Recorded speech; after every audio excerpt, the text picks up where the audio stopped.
Kusabab nu datangna jelema bodoh jeung jelema anu eueuh pangabisa. Ye, pantes dukun mah disebut jelema pinter jeung jelema bisa ge. Kusabab nu datangna jelema bodoh jeung jelema anu eueuh pangabisa. Matak jelema anu osok ngadukunkeun batur teu bisa kusorangan. Kabisana siri ka batur, iri dengki ka batur, jeung jahil ka batur. Matak jelema anu osok ngadukunkeun batur, siruk nage teu jamuga. Bahkan moal aya kamajuan. Paledageun. Emang susah ari gablek penyakit hate mah. Hawana teh iri, hawana teh dengki nempo batur teh. Tekaok batur senang saeutik diomongkeun. Ningali batur susah diseungseurikeun. Naon hesena mun cik aing mah gablek subuh teh ulah dipake ngomongkeun batur. Ulah dipake ngagorengkeun batur. Komo muka aing batur mah teh pake kali-kali mata barang hakan. Bentet-bentet sakalian tah kadutna. Normi, ece teh ngasih tahu, lamun maneh dek nikah sirih, cik atuh kanu beunghar saeutik. Ulah saukur nempo beungeut mah hungkul kasep, ari teu usaha make nanahaon. Jeung inget, lamun jadi awewe, ulah hayang maraban lalaki, ulah hayang nganapkahan lalaki, ulah maneh anu gawe itu anu sare. Jeung kadua, bucin mah meunang, tolol ulah. Bener teh, baladageun. Ngaranna ge jelema anu teu boga perasaan, dek nepikeun ka mana oge moal berubah. Nepikeun ka isuk, nepikeun ka kiamat, angger lamun geus nyaho antepkeun jauhan. Paledageun. Ye, di zaman ayeuna mah kudu pinter neangan duit, nu dilobakeun mah duit. Da zaman ayeuna mah tong boroning jeung batur. Jeung dulur ge maneh teu boga duit, lir ibarat maneh sangu sesa diremehkeun. Bener teu? Paledageun. Keur nyindirnya pi engkeun deui lamun deuk nyindir omat make ngaran. Piraku jagoan kos didinya nyindir teu make ngaran. Baledageun. Lamun maneh hayang nyaho jelema sifat asli jelema tempo mah naon wae anu dilakukeun ku manehna lain nu ditempo omonganna. Baledageun. Gaya we elit, ari ekonomi sulit. Utangna pabelit, ari omongan saluhur langit. Tempo ditagih, pura-pura sakit. Saha deui atuh? Lain si eta mah. Heueuh, si eta. Baledageun.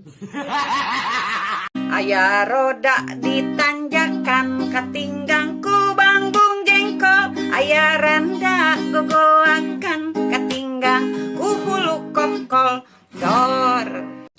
Dengekeun Nurmi, nu ngaranna makmu mah kumaha imam, kumaha nu dihareup. Begitu juga antara salaki jeung pamajikan. Pan salaki teh imam ieu di dalam rumah tangga. Lamun salaki unggal poe pagaweana sare jeung nyaho HP, turutan ku urang. Cigah manehanana, lamun salaki unggal poe indit ulin ieu poya-poya, pura-pura jeung babaturanna. Turutan ku urang, poya-poya, pura-pura jeung babaturan urang. Manya we hayo unggal poe capek ngan gegero jeung gegero. Tah lamun lalaki pinter nyumputkeun duit, urang oge kudu pinter ya nyumputkeun duit. Lieur nu sakitu lieur ngatur duit dibere ku salaki pas-pasan kudu maneh nepikeun kagajihan. Lieur kudu pinter urang nyumputkeun duit. Piraku we ayeuna salaki nu umpulna urang anu rugi. Niat dek nagih hutang, kalakah dibere carita anu sedih. Kalakah dititah kudu ngartikeun kaayaan manehanana geus susah. Ieu aing teh niat teh dek nagih hutang, dek nyokot duit pribadi urang, lain dek nyokot duit maneh. Paledageun. Dengekeun ontohon, pan urang ge geus ngomong, lobakeun mah duit, ulah dilobakeun babaturan. Lamun isu page tau maneh susah, saha nu nulungan mah iwal ti duit. Keur naon nu babaturan oge, ari ngan saukur ngariweukeun hungkul mah, komo ngan saukur nginjem duit. Paledageun. Tong sok ngahina si miskin anu loba hutangna jeung angsurana, ari sakirana beungharna maneh ngan saukur hasil warisan mah.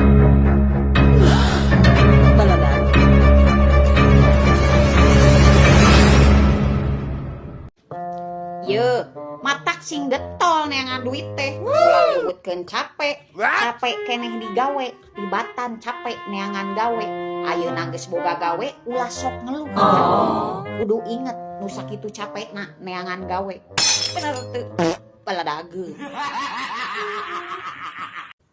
Ulah lobat deui nyaritakeun tentang kagorengan batu. Ye, jelema zaman ayeuna mah pura-pura jadi pendengar. Padahal manehna teh nyebar.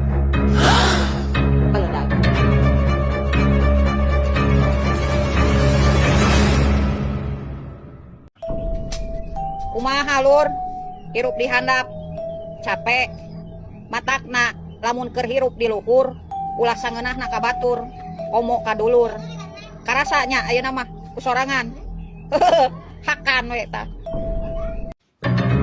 ye urang mah cicingeun bisa bager bisa jahat bisa jadi pelawak bisa komo deui jadi jelema gelo mah leuwih bisa tergantung saha jelema nu bisi karupan urang serba salah ari hirup jadi konten kreator aing ngonten tentang kahirupan majarkeun aing teu bersyukur ngonten tentang sikap jelema anu osok ngagorengkeun batur ngagosip batur ajarkeun aing nyindiran sok suci ngonten tentang masalah agama kata-kata bijak aing disebutkeun munafik hari aing kudu ngonten naon atunya konten anu bener wae ngocoblak tentang masalah kahirupan aing loba dihujat komode nyen konten video syukur materi wah salam dunya nasib konten kreator ledak prinsip aing mah lamun maneh leuwih ngagorengkeun leuwih ngomongkeun pasti ku aing bakal leuwih ngajakeun beledak